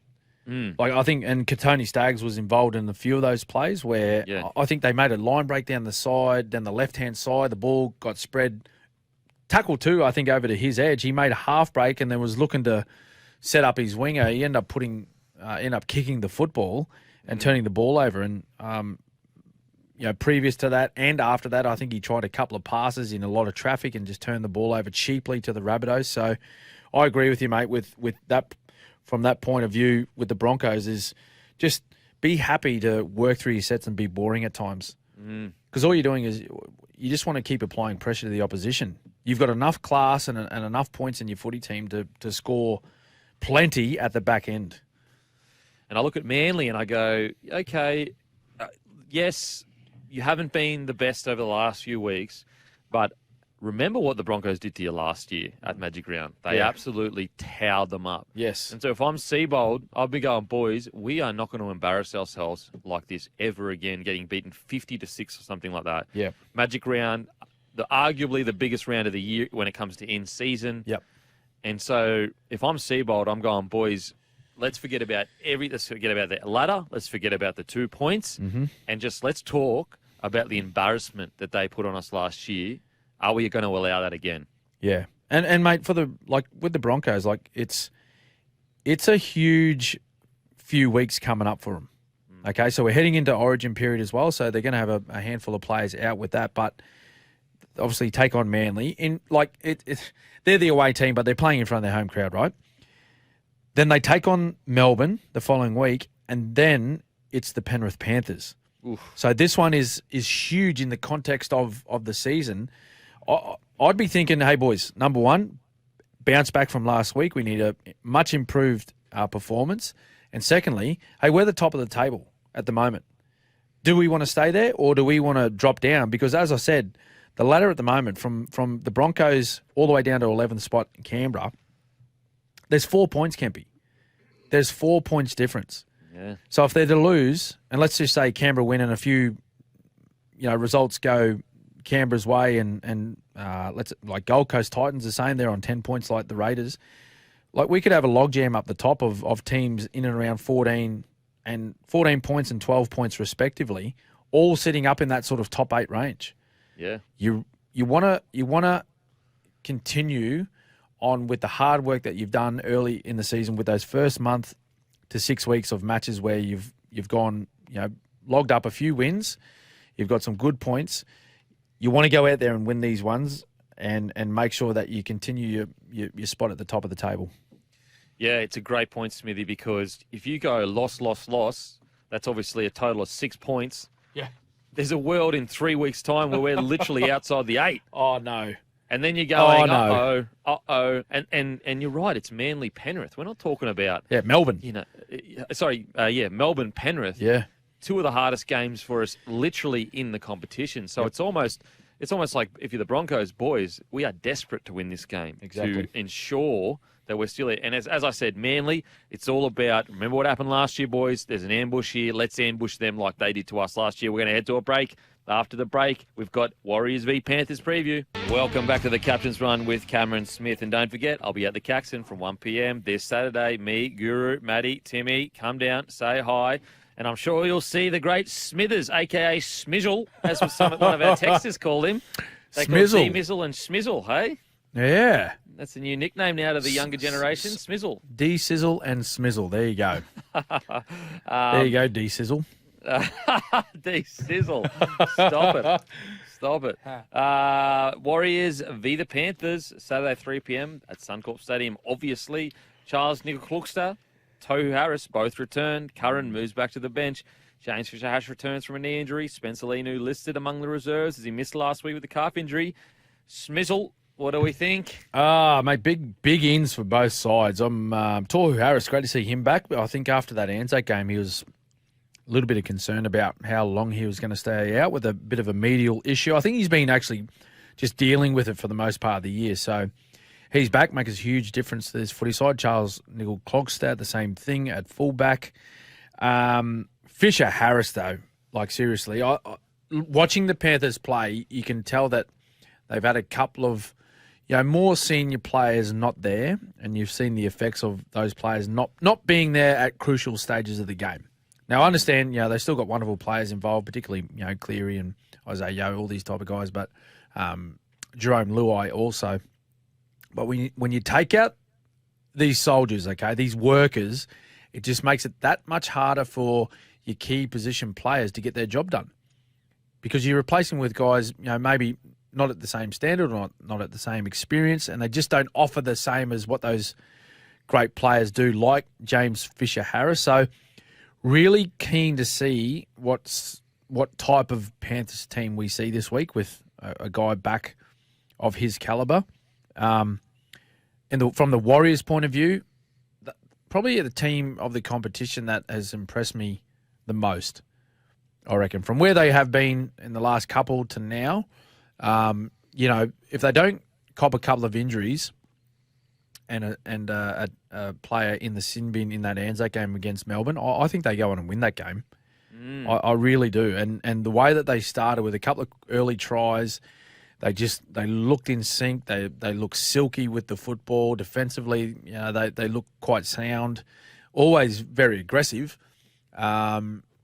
But yeah, I think when they lose a couple of players, like most teams, they just struggled a bit and they were shut out last week, no points.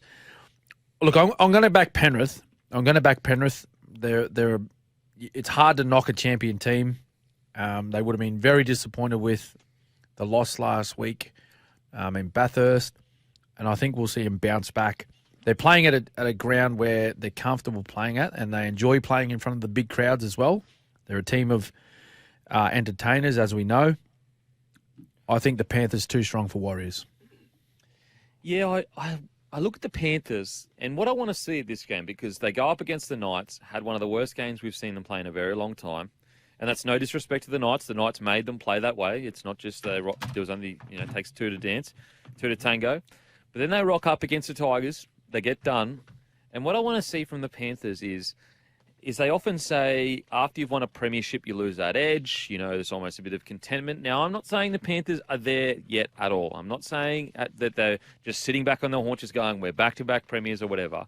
But what I have yet to see this year is that real mongrel of almost, how dare you beat us? Yep. You're a lower team than us. We got beaten by a team that hadn't won all year. And I just haven't seen that aggressive mongrel edge yet from the Panthers this year. And so regardless of score, I want to see the Panthers with a bit of anger, a bit of, fight against the opposing team as if to punish them for their loss last week. I just haven't seen that yet this year. Even when they lost to the Broncos, they didn't come out the next week and, they lost to St. Helens. Then they lost to the Broncos.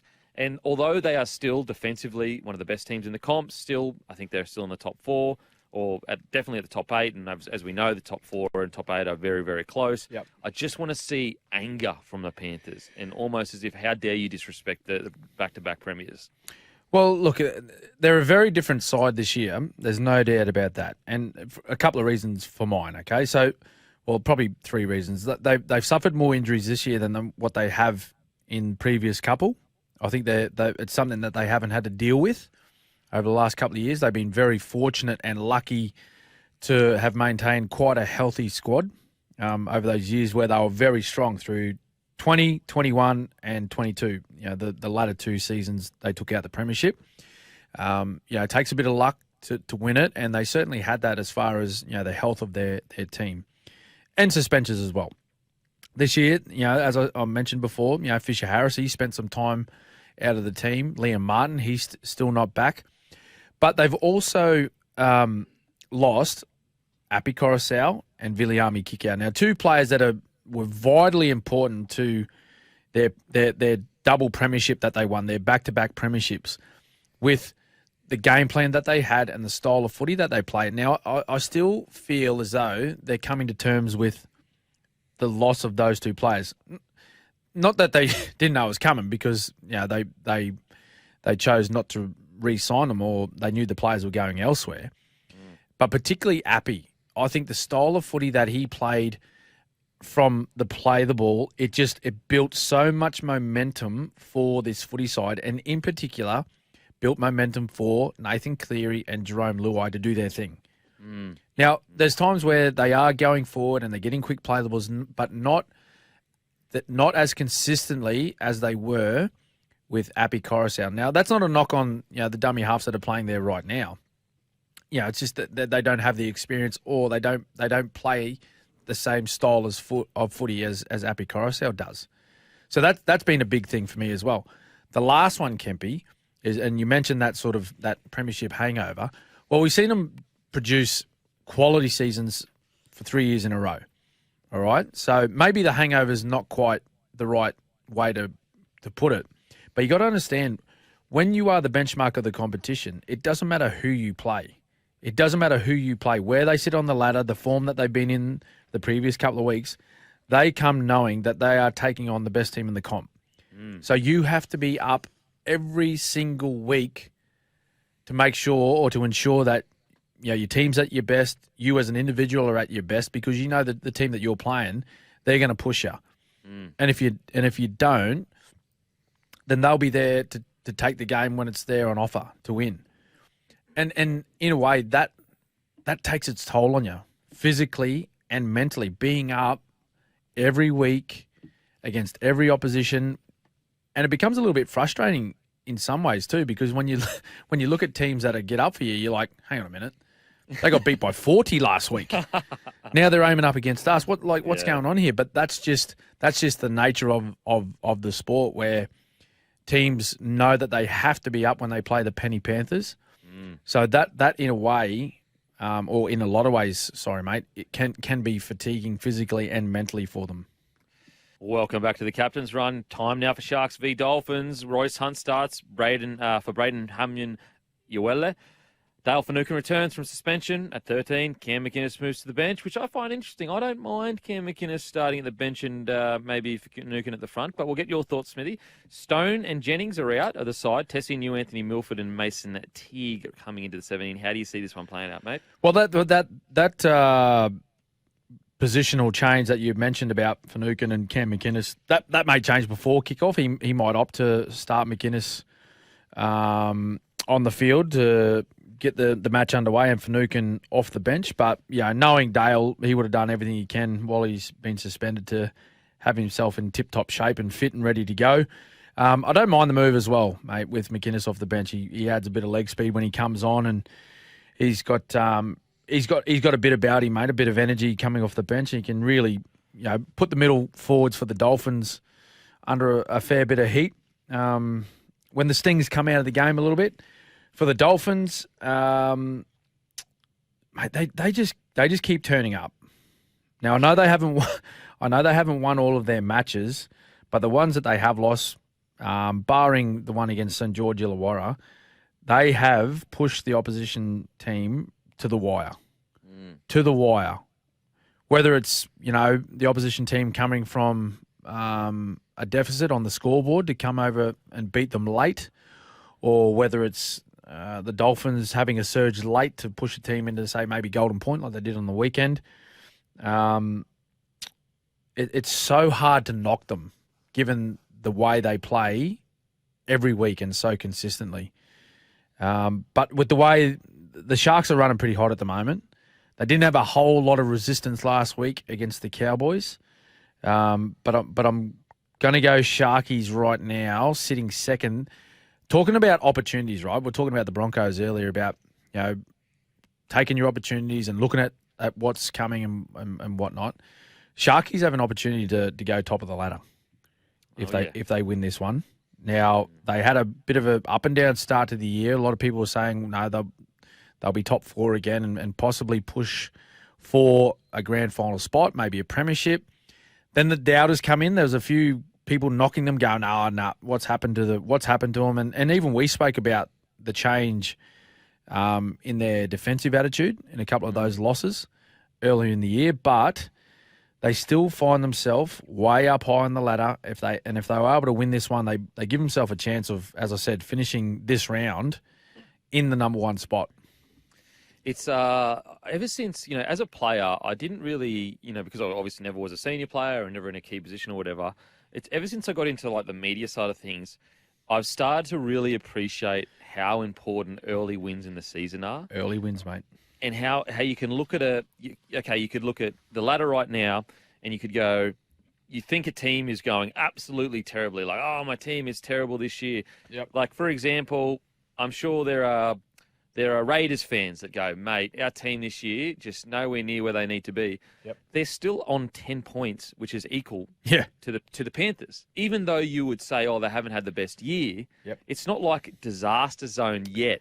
And so it's just so important to, however you get them, whether it's ugly, pretty, the best thing or whatever, just to stack some points up at the start of the year. And Sharkies have done that. Absolutely, mate. Yep. And as I said, they could be top of the ladder after this weekend, which would be really impressive with, as I said, the up and down nature of their first month of footy. They really have shown some really good signs over the past couple of weeks in particular, but I'm going to back Sharkies. I haven't gone against the Dolphins a lot this year, but I think the Sharkies will get this one. Yeah, I think the Sharkies get this one. I really think they're playing with a lot of confidence. And just to back up that point, you look at the Eels, they're currently sitting 12th. Yep. Think of all the games they just lost by 2 points at the start of the year. Yep. It's like far out. They could literally be sitting in the top four right now and not much would have changed in their footy. It's just the result. Now, got to get to the next game. Sorry for that little detour, guys.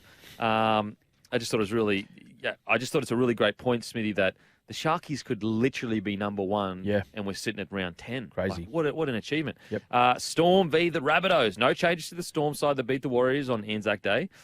David Moali is out. He's replaced by Liam Knight for his first game of the year. How do you see it playing out, Smithy? And also, sorry, just quickly. Yes. This is our game of the round. Thanks to Suncorp. Building a more resilient Queensland. That's a Suncorp spirit. It is. It's our game of the round. Thank you to Suncorp. Great matchup. Great matchup. This builds as maybe one of the best games of the year. Not just this round, as we've got it as our match of the round. No team changes to the Storm. Of course, that had that victory on Anzac Day. They've had the week off leading into this one. Only one change. Interesting to see how Liam Knight goes. Has he played just the one game in the lead up to this? Maybe a couple. Two at most. Leading into this. So big call by the coach to add Liam Knight to the team, given the way that they've been playing. Of recent time, they've gone on a bit of a run of wins at the moment. I think they've won 4 straight now, the Bunnies, to take themselves way up the top of the table. Look, I'm going to back Melbourne, given they're coming off the bye. They're going to come into this one fresh, and the most important thing for Melbourne in this one for me is their start.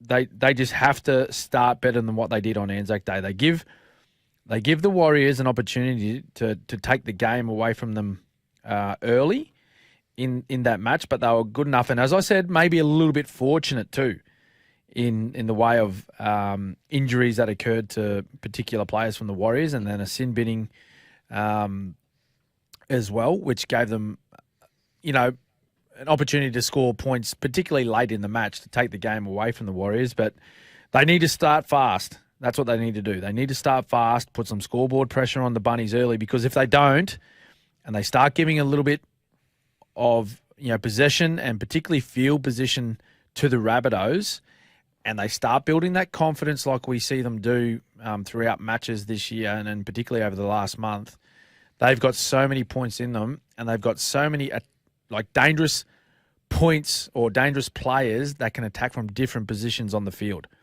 And when you're facing a guy that's in the form at the moment like Campbell Graham, you do not want a player like that close to your try line too often on Saturday night. Yeah, I really think I totally agree with you in regards to the Storm. I think they need to be the team that sets the tone. I'm going to back the Rabbitohs, though, because I just look at this Rabbitohs side and I just think there may be a bit too much star strike power with the Rabbitohs over the Storm. I look at the fullback, obviously Trelly Mitt, unbelievable form. I look at the halves, Cody Walker, Cam Munster, kind of cancelling each other out in regards to form right now. I'll probably Hughes a little bit above Ilias, but Ilias can get a job done. Outside of that, in most positions, I do think that the South side has a little bit more star power, a bit more strike power rather. Mm-hmm. But if the Storm, as you said, can set the tone of the match, they can turn it into Storm footy. Yes. And rather than it being Rabbitohs footy. Because if it's Rabbitohs footy, there's no way they'll beat them. So being the Storm, if you're Storm coming up against the Rabbits in red hot form at the moment, a lot of players, as I mentioned, playing great football. Who's the one man that you go after? Is it Latrell? Is it Cody? Is it Campbell Graham? Who is it that you send a lot of your defensive energy to?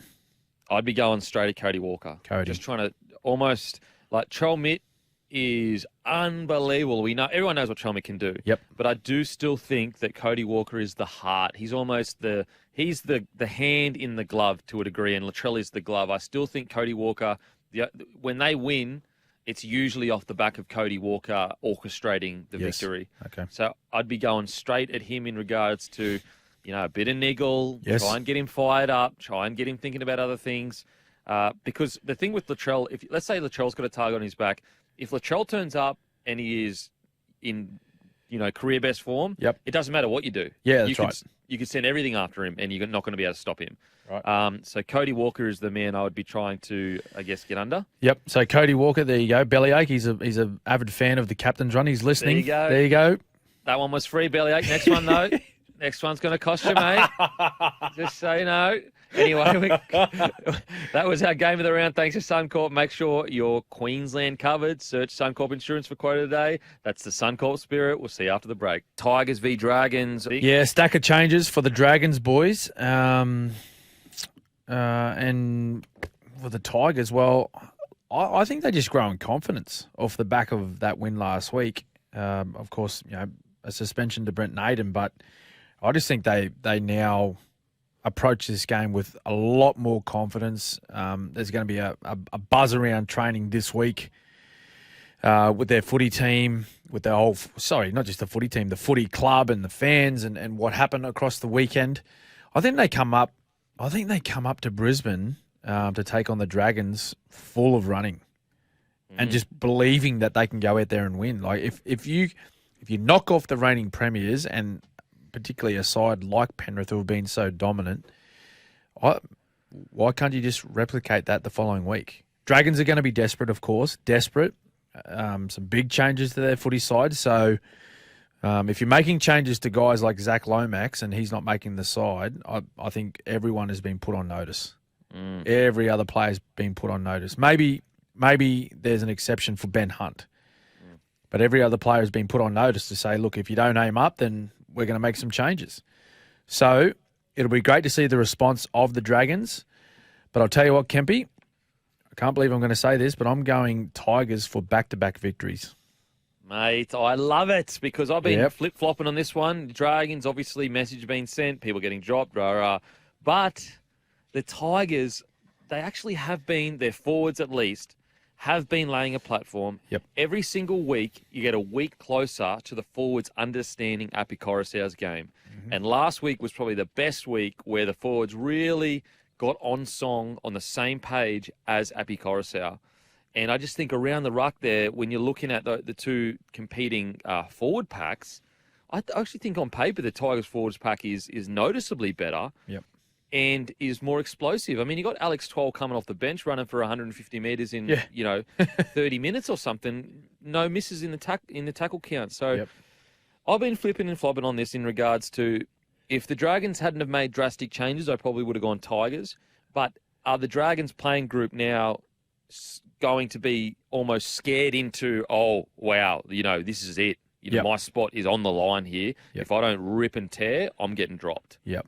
Yeah, that possibly could be the outcome, I reckon. And but I think the confidence that the Tigers have at the moment, that after winning and having that winning feeling, they'll come up here with pretty good attitude and they'll be in the fight, mate. I reckon they might make it 2 in a row. Alex Toll score his first try. Oh, wow. Big call. Is Brooksy, that your sure thing? And Brooksy, man of the match. Geez, I'm going all out today. Holy. I'm going all out. Oh, my God. Don't The write that Oracle. down, please. The Oracle, Smithy. Mate, you're going to look like a genius if this comes off. An absolute genius. Roosters v Cowboys. Look, call a fight off. Cowboys going to win 13 plus. Easy. No. Tommy nearly had a heart attack just then. He just fell off his chair. Momorowski out. The great Drew Hutchinson is named at centre. Durable as anything, can play any position. Jake Turpins joins the bench. Brandon Smith has been named despite taking hospital last week, precautionary for a neck complaint. Hargreaves returns at prop. Lodge moves back to the bench. Nanai out with suspension. Lukey returns at second row. Townsend has been named despite a calf injury. Ben Hampton is listed reserve as cover. How do you see this one, Smithers? Well, the Cowboys, they're just struggling at the moment, the Cowboys. They just can't get any momentum going at all. Like, we see little flashes of brilliance by individuals, but they're not the team that they were last year. Now, we're trying to rattle our brain for the last month, haven't we, on the captain's run about trying to find reasons why it's not happening for them, but it's just not. And the only way they get themselves out of the hole they're in is by working hard. Really, that's the only thing I can think about, mate. And that's doing all the little things well in the game that need to be done. Controlling the football, making your tackles, getting to your kicks, putting pressure on the opposition, and see what result you get. And coming up against the Roosters side, though, that they played quite well last week. They shut out the Warriors over the ditch. JWH, he's back, of course, so he'll be rested and feeling really good for this one. He'll be up for this one. Look, I'm going to go Roosters. Because I don't have a lot of confidence in the Cowboys at the moment with the way they're playing. Yeah, the Cowboys, unfortunately. I've seen a few clips from a few different people. I think it was Cooper Cronk on Fox. He just showed a little clip of Chad Townsend basically getting to the line, and Nanai was like 20 metres back. And it wasn't just Nanai, it was the whole back line that weren't up with him. And then I've seen some other clips as well where I just think that there may be, A, they're either overtrained, but also B, maybe a bit of a sense of kind of, oh, we had such a great year last year. Oh, how great were we last year? They're kind of, I wouldn't say they're sitting there going, patting themselves on the back, but I would say maybe that fire and desire that they had last year where they were like, we are sick of being seen as not competitive and not a good club. Yep. I just don't know if they've got the same fire as they did last year. Yeah, right. Not at the same level.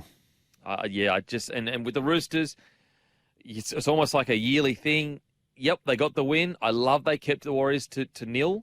I'm still not that convinced, though, and I think that if they're going to start getting their Roosters DNA together, it has to be sooner rather than later. But we're going to head to a break. I'm picking the Roosters, though. Head to a break. After the break, we've got Titans v Eels. Titans, Eels. Smithy, what do you reckon, mate? Yeah, we've got to be quick here. Run out of time. Big game. Brimson, of course, out. Jaden Campbell, love watching this fella play. He's named at fullback. He'll be in for a big one, playing in front of some family members and friends, I'd suggest. Eels, though, coming off a huge win, just spoke to Will Penisini, of course, and he said he's going up there with a really positive frame of mind. They're all looking forward to this one. They're hot and cold, though, the Eels. They can be hot and cold. I think Titans. Oh, I'm going Titans. This is another side, Kempy. They've got 10 premiership points at the moment. Yeah. They win this one, they go to 12. They could be way up top. Yep. I'm going to go Titans. Okay, the Titans. Look, I'm going to go to the Eels to get the job done. I thought they were fantastic last week. And now time for our sure things. Who's your sure thing for the week, Smithy? Let's... the temporary work expert, surehire.com.au. Mate, I've talked a big game. I've talked them up. I have to back the West Tigers. My sure thing. The West Tigers? Yep. Holy I'm backing them moly. in. Come on, boys. Mate. Live for me. Wow, sure thing. I am going the Sharkies. And just quietly, who won sure thing last week? Just quietly. Well, it was you. Yeah, it was you. I went the Knights. They didn't get off the bus, and you picked Para. You towed me up. Thank you. One Thank each. you. I think you're still ahead, though, by a mile. Okay. I missed the first 3 rounds. Shore Hire, Australia's most complete shoring, propping and traffic product range. Call 1300 Shore Hire. That is us done and dusted. You may see us at Magic Round. I'll be at the Caxton Hotel 1 p.m. The great Smithy. You'll see Smithers rolling around, Smithy. I'll be around there. Friday, Saturday. I'll be rolling around. Suncorp. Call him Schmizzle. Hey, Schmizzle. How you going, brother? I'll see you there, D-Sizzle. We'll see you all next week. See you next week.